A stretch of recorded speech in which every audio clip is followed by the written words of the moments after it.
Welcome back, everyone, to the show of Requirement, a Harry Potter podcast, streaming everywhere you get podcasts and also on YouTube at the Harry Potter Fanatics.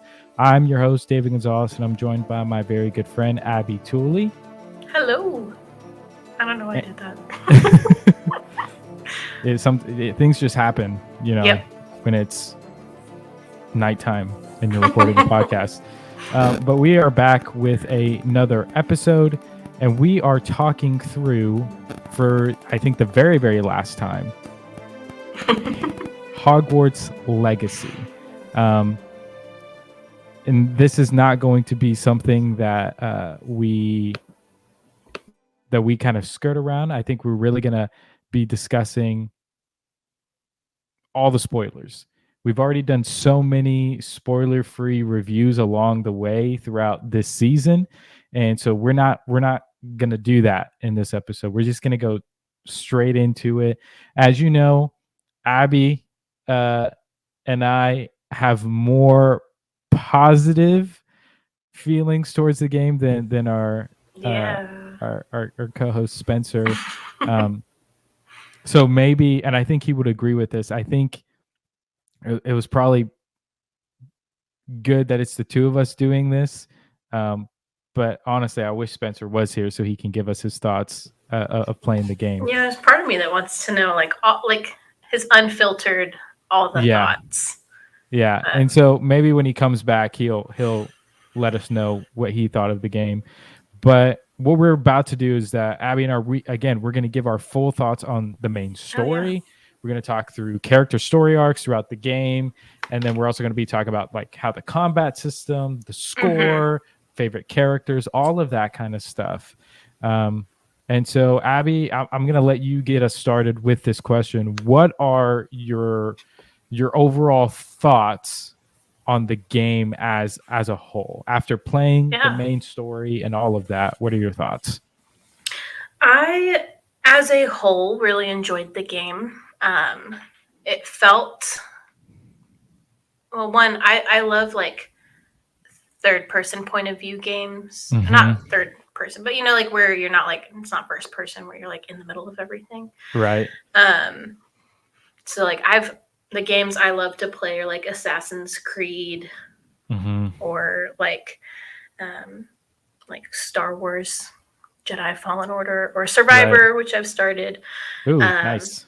I love a good storyline, and I love just being able to explore the worlds that I love. And so this game, I think, really brought that. It was different enough to where like sometimes it was like, I know this is Harry Potter, but also it doesn't have the same characters that I'm used to. Right. And so in a way, like I didn't feel like I was just getting the same content. I was getting different content, but I was also getting to explore the world that we love so much. Now with that, with most open world games, there was a lot of stuff. Yeah. And so I have definitely not like completed 100% the entire game. I'm probably like 70 to 80 percent maybe finished. I did play through the whole storyline, side quests, all the things. Spent a lot of time doing a bunch of other stuff too. But I really liked it. I liked it overall. That's my overall thought. Yeah, I would agree with a lot of what you said. And I think I would even go farther. I absolutely love the game. And even though I'm done with the main story, I can spend a lot of time just kind of getting lost in completing the quest and getting to explore and do all of that. I think the main story was great. I enjoyed it. It's different for sure. And there are some things that they did in this game that made you really think. Yeah. And I love it when a game actually makes you think. Sometimes we want to, either we want to be the good guy, so we automatically choose all the good responses. But even your good choices have consequences that you really don't think about. And even if you are bad, all the bad decisions, I would,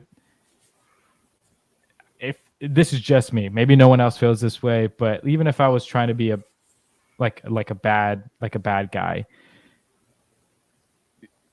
it's hard to be bad all the time and to make those decisions just because of the way the game's set up and how you love the characters, and they have Right. real consequences, and you really go back and forth. And really, I'm just talking about one story in particular. I'm not talking about the game as a whole. I'm talking about one story in particular, Yeah. which I've seen a lot of people, they go back and forth on this, and we're going to talk about it because it's huge, it's big. But I think for me, everything that I wanted from this game happened. Right. But it didn't take much. And I Yeah. think that's where the disconnect probably is for me and other people who didn't like the game, is that they had really high expectations for this game, to where my expectations was just like, this needs to be better than Order of the Phoenix. Like that's all it had to do. It has to be better than Goblet of Fire. Yeah. And it just it should be better than Hogwarts Mystery, because you don't have to like Yeah. wait for energy to load back up, so that way you could tap a button to finish a class to then do some story. So it didn't take much for this game to really just give me a big giant hug, give me a glass of butterbeer. Like it was awesome. It was fun. I enjoyed it. I'm still enjoying it. I'm only at 53% completion, even with the main story. But now that like the main story is done, I haven't finished like the Hogwarts, like the House Cup story yet. I haven't done that yet. And the reason I haven't done it yet is because I'm like, I'm done with the main story. I just want to explore for a little bit, and then I'll jump back into the House Cup. Also, my thoughts about that, though. I thought it was super dumb. Yeah. they did it that way. So but whatever. Yeah, so I haven't gotten to that yet, but I think right now this game is just really, really fun to play through. It did what it was supposed to do, in my opinion, and I really love this game. I really, really do. But what was your favorite part of the game? Gosh.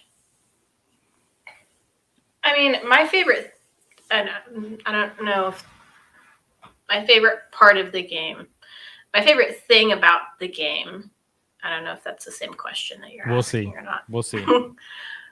I loved just getting to explore the world itself. Yeah, and that's the getting part. to see all the, like, getting to run around, see different things.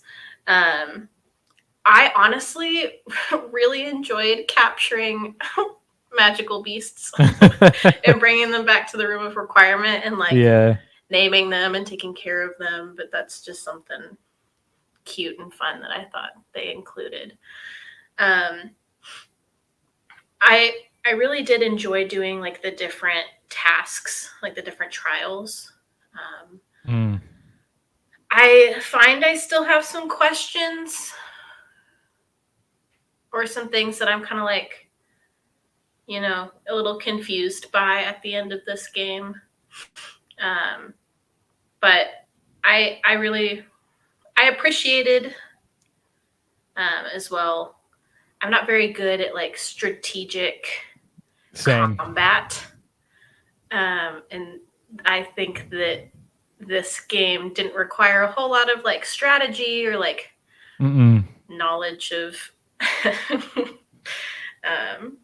I mean, it was a little bit like point and shoot, but it was also difficult enough to where like it still felt a little bit like a challenge and trying to remember which spells did what and which ones are the best ones to use. Because I actually found that I enjoyed doing combat, which sometimes I don't enjoy in games. Yeah. But it was kind of fun. But yeah, and the music's good. Oh man, the score is fantastic. I love the score so much. It feels like the Wizarding World of Harry Potter. It really does. And I told myself, I said, I'm not going to listen to the soundtrack until I'm done with the main storyline. And so I've been listening to it now, and it's phenomenal. I absolutely love the score. I would say my favorite part is the exploration, but it's being able to explore on my broom. I love doing that. I love being able to fly. Nice. And here's the thing, like when I first got my broom and was trying to like fly and do all the controls, like I messed myself up. Like it was very hard. And then now at this point, I'm like, oh yeah, this is like no Just problem. This is hop on. I can do all these crazy stuff on my broomstick, and it's just super cool.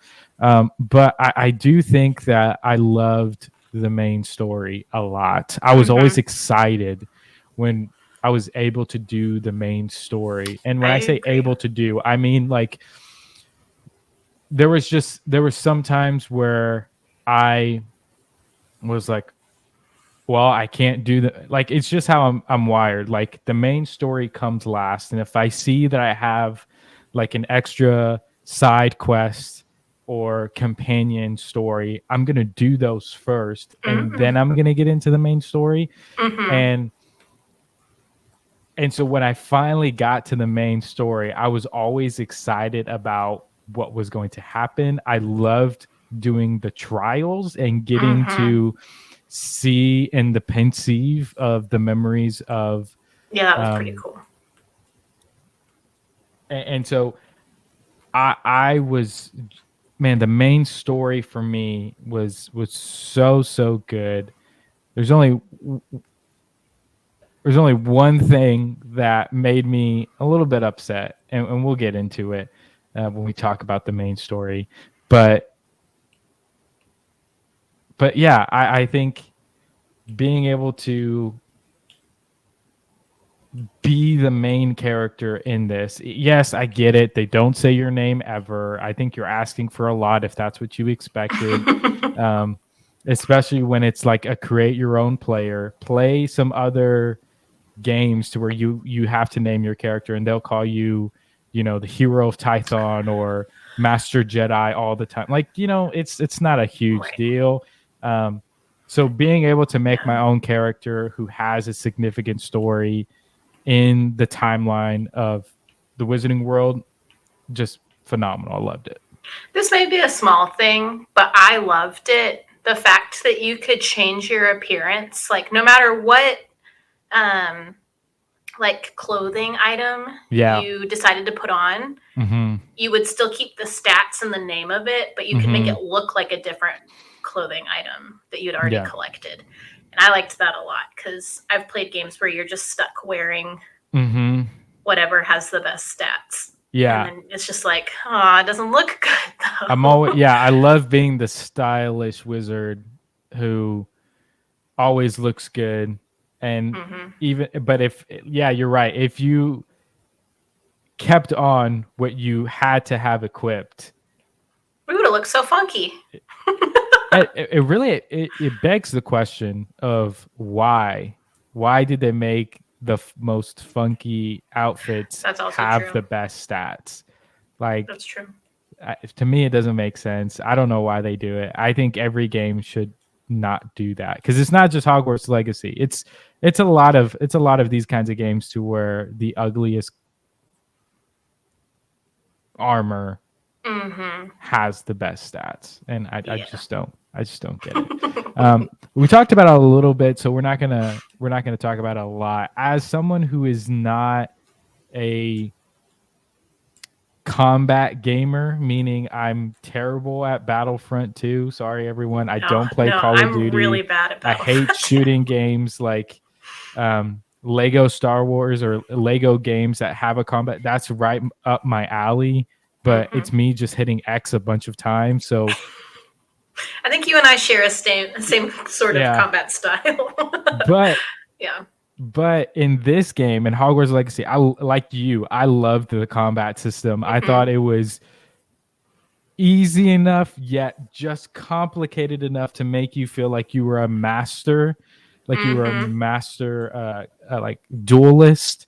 I love the option of, I mean, you have all these spells: Expelliarmus, Bombarda, Protego, like, I mean, all this kind of Avada Kedavra, like you, if you wanted to, yeah, if you wanted it, like,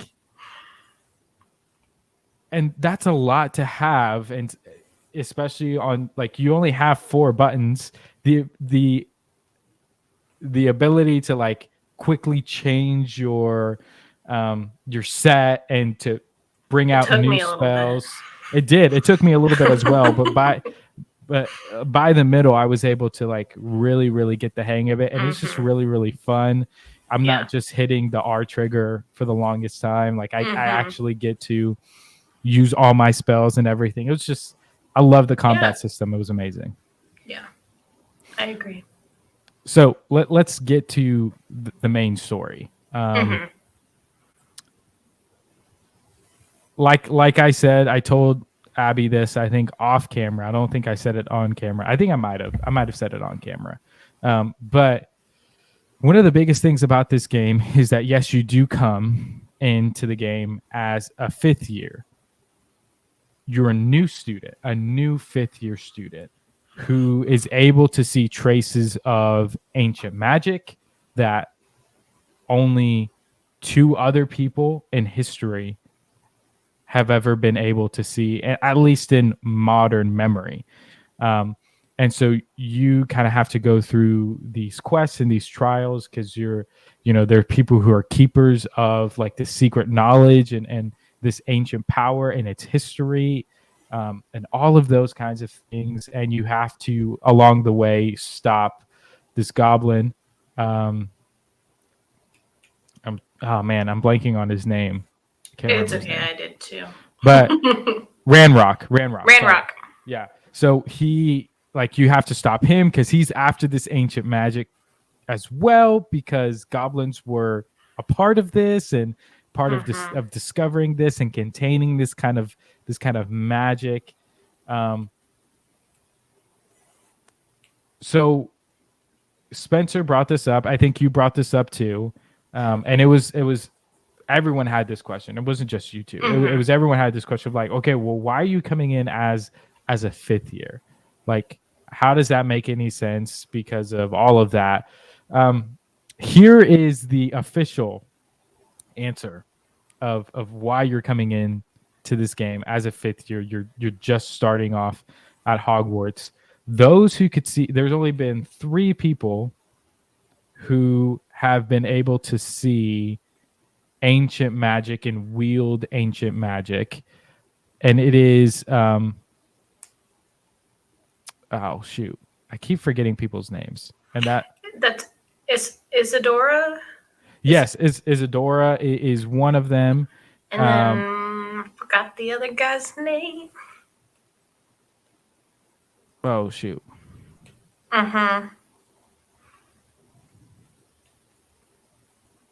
He's like the main dude. He is the main dude. Sorry. Rackham. Percival Rackham. So it's Rackham, it's Isadora, and it's you. All of them came into their 5th year. All of them were late bloomers, right, as they say. So they had this ancient kind of magic that, for some reason, it delayed their magical abilities, or kept those things at bay for a while, and then all of a sudden, like it comes out or whatever.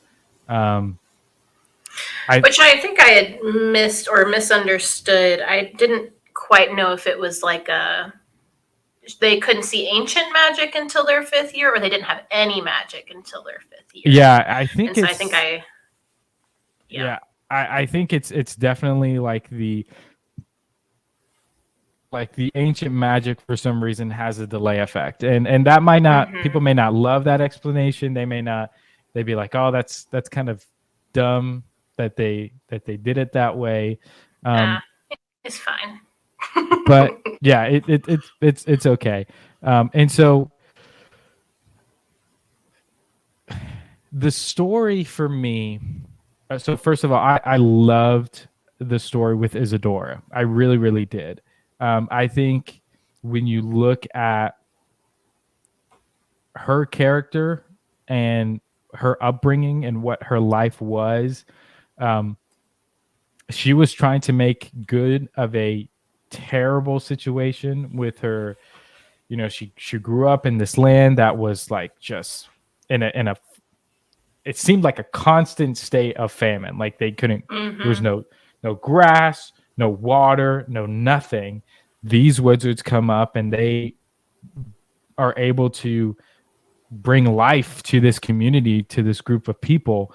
But Isadora's brother is crippled, disabled, whatever, and he ends up dying, which leaves her father distraught. And now she has this she has magic, and then she has ancient magic, and she's thinking about is, I have this ability. Why can't I use it for good? And Percival, he's not saying, he's like, no. We're not saying that you have to be careful. You can't, like, when you use it, you have to use it in good conscience, and you have to be wise about it, and you have to be careful with it, because what you do, especially using it on people, even if it's well-intentioned, could have disastrous effects. Right. And she just was like Icarus who flew too close to the sun. Like she got burned because nothing was right. Nothing was great. Because with the ancient magic, she was able to take away people's pain and was able to contain it in these, in like a goblin made container, but it wouldn't last. And you saw towards the very end with Isadora's dad that, you know, she took his pain away and he was fine at first, but then he was just an empty shell of himself. Like he, not only did he not feel his pain, but he also did not feel joy. He didn't feel contentment. He didn't feel like any of these things. And so I think that aspect of the story was very heartbreaking for me, because Isadora ended up being killed because of, she was going to destroy everybody. Like with the ancient magic that she had at her age against the other keepers who did not have this ancient kind of magic, she was not going to stop unless someone killed her. Right. And that was Sam Bakar, who honestly, I didn't like him very much. Yeah. I wasn't a huge fan. Because I chose an option of like because you, like, once you find out about ancient magic and Isadora's story and all that kind of stuff, Sam Bakar comes out to you and he said, oh, what did you think of like learning about this kind of like in the ancient magic? And I was just like, oh man, like it's really, really fascinating stuff. Like it's new and it's interesting. And Sam Bakar was just like, oh, I don't know if I want to show him the vault now because he's ambitious and all this kind of stuff. I'm like, dude, you don't even know me. They give you no idea who I am. And you're just saying all this stuff about. So I really didn't like him. But I really felt like this story was just so good. Say whatever you want about the concept of ancient magic and who wielded it and all that kind of stuff. You know, it really doesn't matter. You know, it's made up. It's this fantasy world, whatever. It's interesting to see where the story then shifts over to the goblins, because they were involved with containing this ancient kind of magic. And so obviously Ranrock thought this is my power. This is my magic to claim. This is my magic to wield and to use. And his boss fight was so tough. I don't know how it was for you, but it was tough for me. No, I even I didn't play this level, but it was like the next step up from that. Yeah, and it was still kind of tough. Yeah, it took a while. I used up a lot of my potions. Oh, yeah. I had 25 when I started that boss fight, and I think I had like 4 left by the time I finished the boss fight. I'll admit the potions and the plants was just a little bit too much for me in combat. Like I could handle spells, but I could not do spells and potions and plants. Yeah, I actually... My brain was too overwhelmed, and I couldn't ever remember what they did and which ones to choose and how to use them. So I just never used that. That is true, and I think that's a valid criticism of the game. I also never used the plants and I never used the potions. I just used all my spells, and that was pretty much it. Yeah. But what was kind of your favorite part of the main storyline? I really did I enjoyed this new kind of concept of ancient magic. I do think this is where some people have a criticism, because it's like, well, where did that was never talked about, right? It was never talked about before, and now there's just ancient, powerful magic that's all of a sudden here, which I get, because part of me is like, that's some of the questions I have. Well, what happened to the ancient magic by the time we get to like Harry and Hermione and Ron? Yeah. But I also understand that like when you go back to tell stories, like you're gonna have to create some new stuff. Now that's a really big thing to create and then just keep hidden. Like it doesn't tie in very well. Yeah. But I liked the fact that you were diving back into memories and talking with portraits, and it was a big mystery trying to figure out what happened and what's going on, and while completing the trials. And so I thought it was a cool concept overall, but it does leave that question at the end of like, well, if it's such a big thing, where does it tie into the rest of the Harry Potter universe? But that's hard, because obviously it wasn't created until after the Harry, all the Harry Potter stuff. So it's like, well, how would you tie it in? So I think they did a really good job in tying it all in. So I think one of the examples of ancient magic that we don't know about, aren't 100% sure, but it makes sense to make this claim. I think Hogwarts itself was built with ancient magic.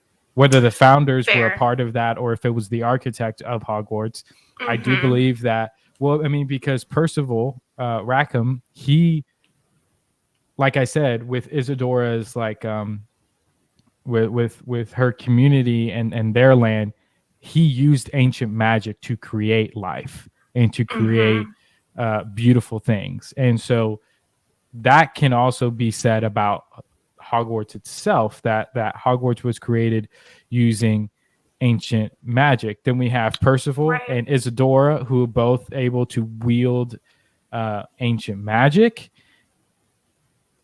Then you have your character, who is able to wield ancient magic. And then we don't see it again until 1981 with Lily Potter, who sacrificed herself for Harry, putting a sacrificial protection over Harry. That's a form of ancient magic. So we see that, which Dumbledore and Voldemort were aware of this ancient magic. Voldemort despised it. He hated it. It's not necessarily the same, but it is a kind of a form of this kind of ancient magic.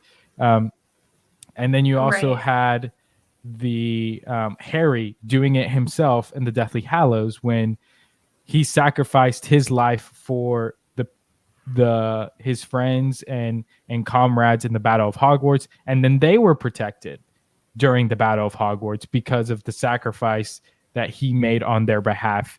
These are all kind of forms of ancient magic. It's just not sexy to do it, and I appreciate the rareness of this ability. I'm glad that Harry doesn't have this ability.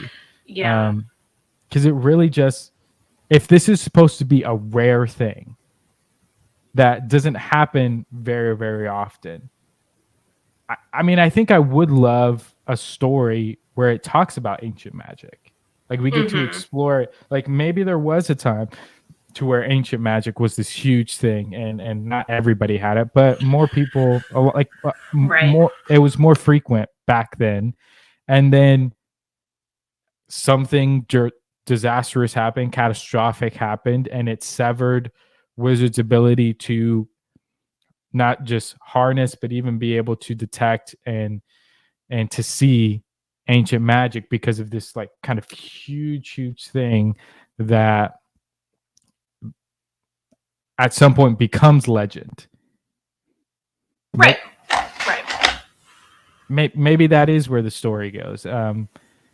Again, that's the beauty about creating different stories, not just rehashing the same ones over and over again, is that you get to explore those kinds of stories and really kind of build this universe up from the ground up. I mean, again, that's what I love about what Star Wars is doing with Dawn of the Jedi. Hey, we're going to go back to the start of the Jedi Order. We're going to go back to the start of that.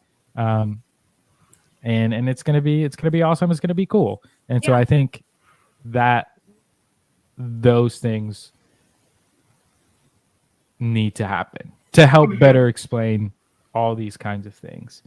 Some of the things I didn't enjoy, or one thing I didn't enjoy from the main story was Professor Fig dying.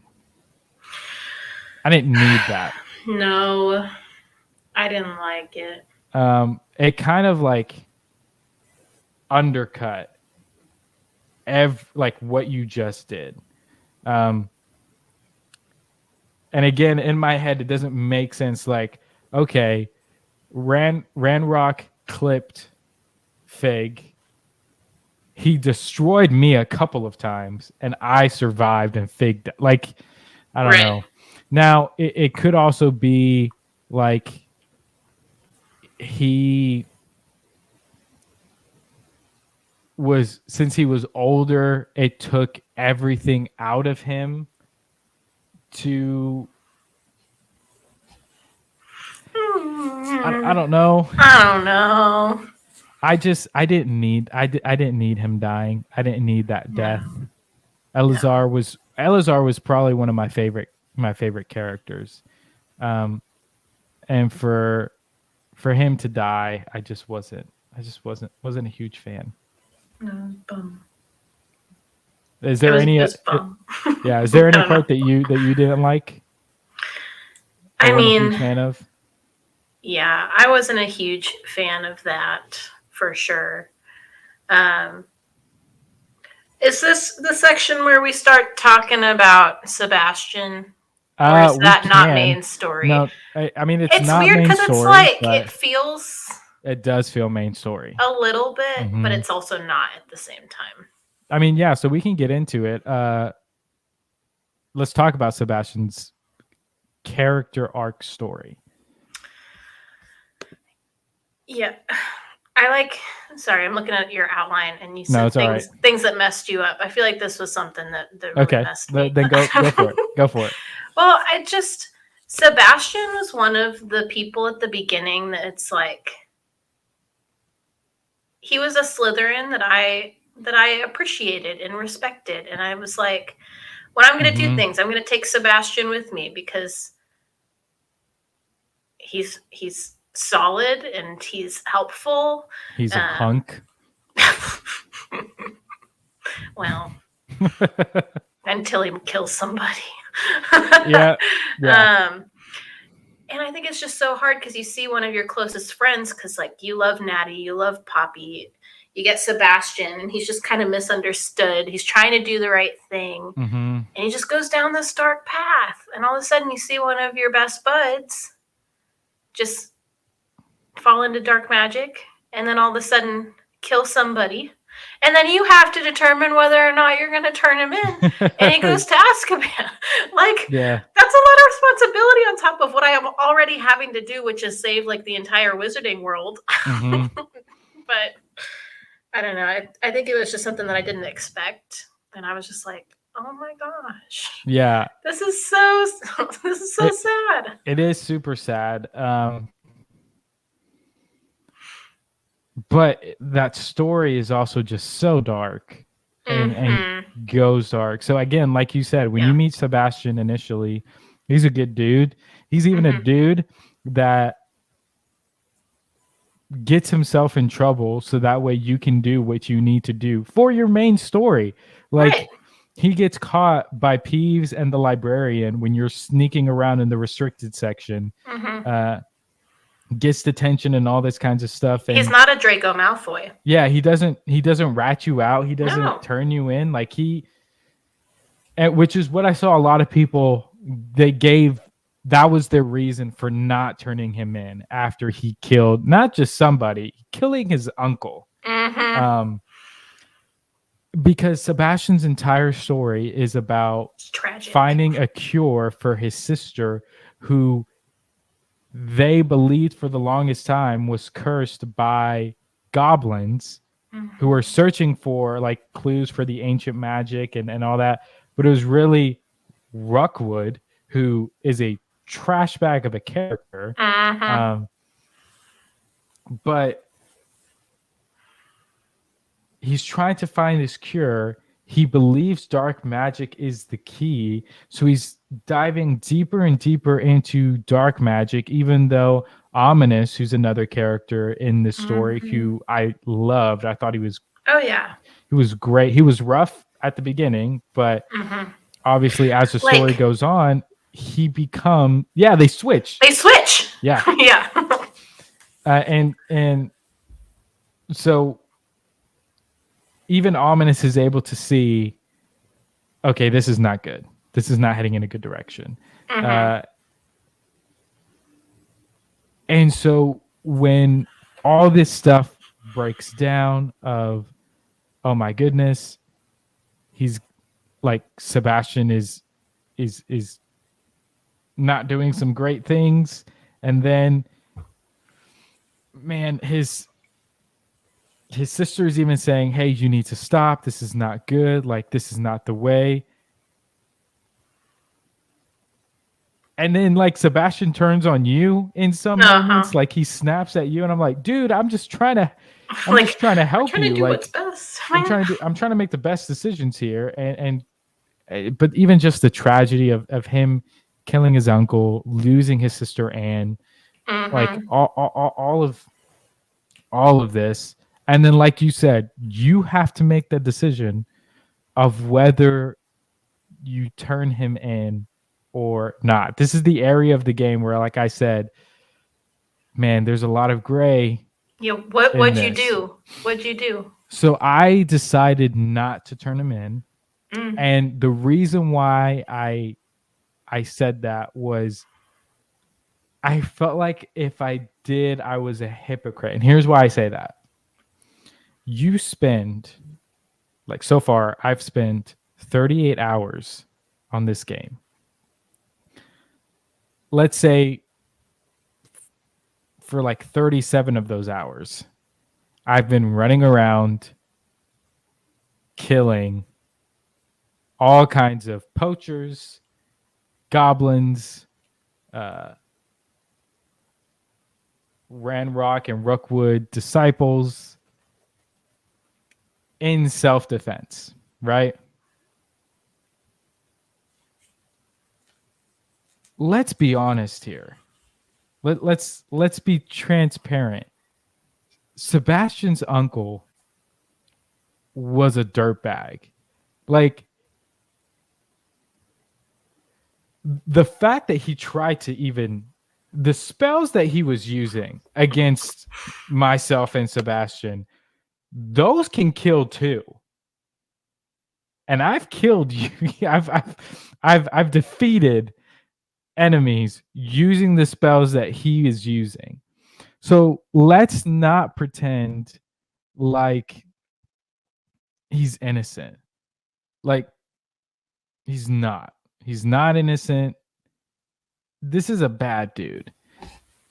And so when I think about that, and I think about Solomon and how you can make the argument, and this is where things get dicey, and I'm interested to see where you stand on this. Like, I mean, it was self-defense, but is using the killing curse self-defense, or is it a proactive? Is it an aggressive form of self-defense? I think yes, but Solomon, he was not looking, as Dobby would say, he was not looking to maim or seriously injure. I think he was trying to kill. He was trying to end me. And so I kind of lost all sympathy. Because I remember, because I saw stuff about like Sebastian killing Solomon, but I didn't see the scene itself, so I knew it was coming. Right. So automatically I was thinking, especially with how he treated me towards the end, I was just like, no, there's no way that I'm going to let Sebastian off the hook. But then seeing how Solomon reacted and seeing how the battle took place, and also acknowledging that, hey, I'm not a perfect guy either. Like, I couldn't send him to Azkaban. I just couldn't make that choice. Yeah. I will agree that I felt no sympathy for Solomon. I agree that it seemed like he was really, really trying to just destroy my character and Sebastian during that last bit. I decided to send Sebastian to Azkaban. Yeah. It was a hard choice, though. It really was. Because I think you're right. There was some like moral struggle of like, but he was trying to do what was best. He was misguided and misled. And then also, like, I've broken a lot of rules. I'm out here just doing a bunch of stuff. But towards the end, Sebastian started, to scare me a little bit. He was going down a dark path. And I think it was hard to know, like, while his heart originally was in the right place, I think the dark magic really got to him. And I think this is just something that I've always noticed about myself. When it comes to the killing curse, I'm always like very surprised when people use it, because I'm like, or like when I hear people use it, because I'm like, that was intentional. Like, they were actually trying to kill me, or like they actually were just trying to kill that person. Like, I think that's a heart posture issue. Because like, you're right, you can hurt or kill with other spells, but that one specifically is designed. It is the killing curse. It is the, and it's a dark spell. Yeah, and when you use it, you know that you're using dark magic, and you know that you're intentionally trying to kill somebody. And I think that may show a lot about your heart posture. And towards the end, Sebastian really just wasn't doing so hot, and so I was worried for my friend. I didn't want him to go down a dark path or turn even darker. And so I was like, and I think just the kind of justice sense in me, I never like my character, like I recognized that, like I guess it was killing people. I was never using spells that were meant to kill, but I guess that's what it was doing. So but I never learned the killing curse or any of the other curses. I did. Yeah. I have in my arsenal. So I like I've used it. I don't want to say like I'm not going to be some kind of mod person who like turns off the cooldown so that way they could just use it literally all the time as the only spell. Like, I'm not that kind of guy. But like for the Natty story, when you have to fight Harlow, I used it. Oh, you used it? I did use it. I used it because of in-game, like during combat, he was saying all kinds of stuff to Natty. And it made me so angry that I was like, I don't want to hear you anymore. Because at first I was just fighting him. Like I was just like using and I was wearing him down like little by little. And then he said something and it set me off. And so I used the killing curse and his bar was like right here. And as like it was like at 85%. And as soon as I used it, it went to 0. And I was just like, oh my gosh, what did I just do? You had an Anakin Skywalker Mace Windu moment. Like what have I done? Yes. Yeah. So I have used it. So again, this is exactly what I'm talking about. Like even in those moments of like, you know, I'm the good guy, I'm trying to be the good guy, you slip. Sometimes you slip. And maybe I slipped even by learning the spells in the first place. But again, I'm going for 100% completion. So like that includes all the spells too. And so I have them all. I haven't used the Imperious Curse. I've used the Cruciatus Curse a number of times, but I've only used them against like Rockwood and his Goonies. Like I've used it against them. But yeah, Sebastian's story, I think it ended well in terms of from my side of it. By not turning him in, I was able to tell him about, hey, the goblins didn't curse your sister. It was Rockwood. And when I told him that, he was just like, man, I've been wrong about goblins this entire time. Like, I owe you an apology. And he even was just like, even when he's talking about like using the kids, he's like, I'm never using dark magic again. Like I'm never touching it again. And it's something that I'm going to have to live with for the rest of my life. And I just hope Annie can forgive me and this and this and that. And so I was just like, I think I made the right choice by not turning him in. I don't know what the result was on your I was still able to tell him, but I can't remember when I told him. Because I had finished that other storyline before I finished Sebastian's. And so when it came down to making that decision, he already knew. I think he already knew. Now I can't remember. Yeah. But I was able to tell him beforehand, because that was something that I saw later, was that some people weren't able to tell him because their character like didn't know. And so Sebastian never got to find out. But I was able to. Yeah. So anyways, things that messed you up. That was a tough one. That was definitely a tough one. I will say probably one of my favorite stories, and it really turned on at the end, was Natty's character arc story. The fact that Rockwood and Harlow was kind of like her main thing, how her dad was kind of connected to it, and to where she felt responsible for her dad's death. And again, I almost cried at the end of her story when Harlow is about to use the Cruciatus Curse on you, and Natty transforms into her, and she takes it for you. Like I was just like, oh, Natty, I love you so much. Like, why did and my character was upset with her. Like I was just like, why would you do that? Why would you put yourself in harm's way? And this and this and that. And she was like, I finally realized that that's what my dad did for me. Like Yeah. I shouldn't feel guilty about it. I should honor him by doing the same thing for the people that I love and that I care about. I'm going to put my life on the line to protect them. And I was just like, oh man, this story. I like after the beginning, I was just like, oh, this is not as good. Again, I'm like, this is not as good as the Sebastian story. But no, it was my favorite. but Natty's, like, the way that it ended was just, man, it was perfect. I loved it. I loved it. So, but what do you think of Poppy's character arc? I liked Poppy's. I think you really got to see her kind of grow into her skin. Yeah. And I also just enjoyed the quests. They didn't feel as heavy. Mm-hmm.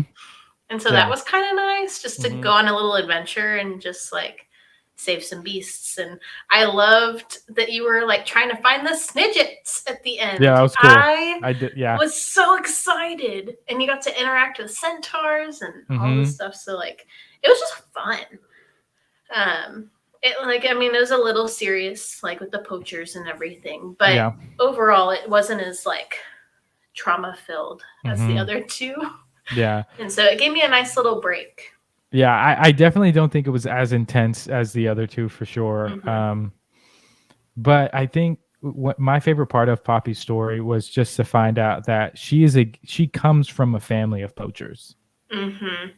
Yeah, she broke the cycle of that. And to me, that's such a beautiful thing of becoming your own person and being able to, say no to generations of wrongdoings and to try and make things right. And so I loved it was weird. It was just like, Sebastian's like my friend that, like, we do dark magic together. It's so cool. Your cussing buddy. Yeah. Then Natty is like the person of like, oh yeah, we're gonna do all these, like, we're gonna take down the bad guys, and we're gonna do it in a respectful way. And then with Poppy, it was just like, oh yeah, we're together, and we're catching magical beasts, and we're protecting them and all this. It was fun. I loved it. It was a cute little tiny story, and like you said, the Snidgets at the end, I loved it, because, like, I mean, you always see pictures of them, drawings, but to see it in like real, come to life, because we've never seen a Snidget on screen in anything, and so the fact that we got to see it was super cool. Yeah, I liked it. So we've already provided some of these answers. We've talked about it a little bit. Who was your favorite professor? I think this is one of my criticism of the game, and I think Spencer said this, and he was like spot on this, and I absolutely agree with him on this fact. It's just like, you don't get to spend a lot of time with your professors. You do like special assignments, extra work for them to like earn spells and that kind of stuff, but you really don't get to know them. But I honestly don't remember most of their names, which I know is terrible, but it's because you really don't spend a lot of time with them. I think the ones that you do spend the most time with end up being the ones that you like, minus Headmaster Black. Who do they call him Headmaster? Do they call him Professor? No, they call him Headmaster, right? No, I think there was something. Yeah, I don't know. Some of them call him Headmaster Black, and some of them I thought called him Professor Black. But because I started noticing when I went back and was watching some Harry Potter movies with Cody, is that we always call him Professor Dumbledore, but he was Headmaster. But you don't call him Headmaster Dumbledore. Yeah, that's true. So, anyways, that's a side note. I really liked Professor Weasley. I thought that she was fun. She kind of reminds you of McGonagall a little bit, but is like, little bit. I don't know. She felt a tiny bit more chill, maybe a little more lax. I don't know. But Fig was, I think, one of my favorites, just because he was down for an adventure. Yeah, I would also say Professor Fig was probably my favorite professor. Again, you spend the most time with him. Yeah. But he was really, it's not like just that, but he believed in you, and he believed in what you were doing, never got in the Which is way. awesome. Was Let never you do your thing. suspicious, let you do your thing, wasn't lecturing you like Professor Weasley was. That's fair. Didn't really like her that much. I don't know. Yeah, I just didn't. Now, I will say this. I had a huge crush on Professor Garwood. But she's not into guys, so I was sad. Well, yeah. Heartbroken. Oh, well. That's okay. That's okay. What does Spencer say? You're a married spud. You're a married spud. Exactly. Exactly. Absolutely. But in talking about Hogwarts Legacy's legacy, yeah, would you want a second game? And if you do, what are the must-haves in it? Okay. So I don't know that I necessarily want one, and I don't know that we need one. But if we were to have one, I almost want them to do something like Assassin's Creed does, where, like, again, you're within the same, like, world, but you're in a different time in a different place. So, like, if we were to pick a different time period and then go to a different, like, wizarding school, or even if you stuck with Hogwarts and just went to a different time, I think that would be interesting, just to get new stories, kind of within the same setting. Well, setting as in Hogwarts or the Wizarding World. Yeah. But, and I'd like to see what Quidditch would look like, but I also don't know that I'd be very good at it, so I don't know how much I'd play it. Yeah, I think it'd be interesting. I don't know if I want a Quidditch game. Well, that might be blasphemous for me to say, but I don't know if I think I'm with you. I don't think it's because it would be bad. I just don't think I would be good. And I wouldn't want to do like tournaments. It'd have to be like if you just wanted to go play in your free time, you could do like some practice Quidditch or something. Yeah. But so DLCs always come to mind for me about like Hogwarts Legacy. Do I want a Hogwarts Legacy 2? I don't know if I do. Yeah, that's what I'm saying. I don't really know that I want one. All I know is, do I want a Jude Law Dumbledore attending Hogwarts like in my final year?